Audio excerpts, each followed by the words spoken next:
Yeah.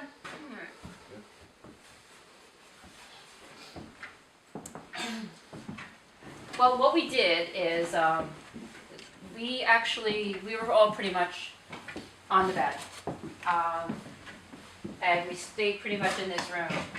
Our bed was higher up, so we were all pretty much just sitting on the bed, and Juliana fell asleep, and we had a lantern, and we just pretty much just passed the time, By marking the wall. by marking the As the water wall. was coming up. But After a certain height, we got a little bored with that and didn't want to see it go any higher. But when we heard the water coming in, we were actually, both of us were kind of milling around at that point. We were in the back area of the house. We were trying to put everything up as high as we could at that point. 'Cause the water was pretty much hitting the back slider. We heard it, and we started So hearing we started it. throwing everything up as high as we could, stacking it, and then all of a sudden we heard like running water.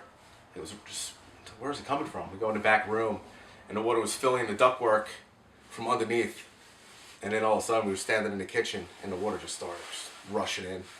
At that point, yeah. And I called the police department, and they came and got us and brought us to the shelter, which was An experience a in very itself. enlightening experience, and never want to put my kid through that again. We spent about 12 hours trying to get somebody to get us out of the shelter. We then had a cavalry of people driving us down the coastline of New Jersey. We had a friend drop us off in Woodbine, and then another friend pick us up in Woodbine and bring us over to his house. We don't even know when we're going to be back in our home. We have no idea. Were we paid money for somebody to hold our place in line to get our house looked at for, plans for pilings and everything else, and we haven't heard anything. And that's 2 months. And that's money sitting there. And then, we have money going out for everything else.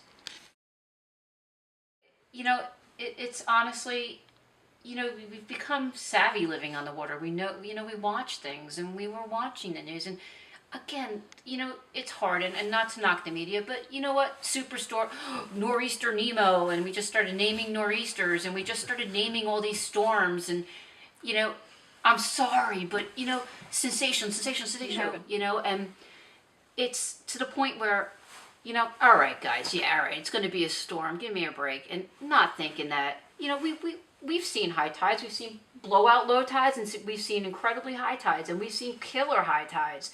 And every time we've seen them, they've never come up over that bulkhead. No. That's why we have a bulkhead. It's to keep us in and keep us protected. And, guess what? The bulkhead hung up fine. A storm surge like that, we're a little high. We never really saw water in this area. Definitely not a 3-foot velocity wave. Wow. It was yeah. definitely a surge. It was a surge, and we know that. And you know what? We've learned a lot too, but we know enough to know. And we're not these big educated people, but we're enough to know that we were not hit by a 3-foot velocity wave. We were hit by a storm surge. That's defined, if I understand everything correctly, an A zone. I just can't. We saw it. We know what we were hit with. We know what we saw, and. That's just killing me. It still kills me. It still irritates me. And I know we can appeal it, and I know we can fight it, but how long is it going to take to fight it? I see how long it's taken for everything else to happen, and we're happening pretty fast in comparison to a lot of our other friends and, family members. So if it's taking us this long, I really don't know how long is it going to take to fight the National Flood Insurance Program and FEMA about what they rated on our maps. And it's fine. You're going to get a brand new house out of the deal. What are you guys complaining about? Because we didn't want to buy a brand new house. It's out of our pocket that we're getting a brand new house. Nobody's paying for this brand new house.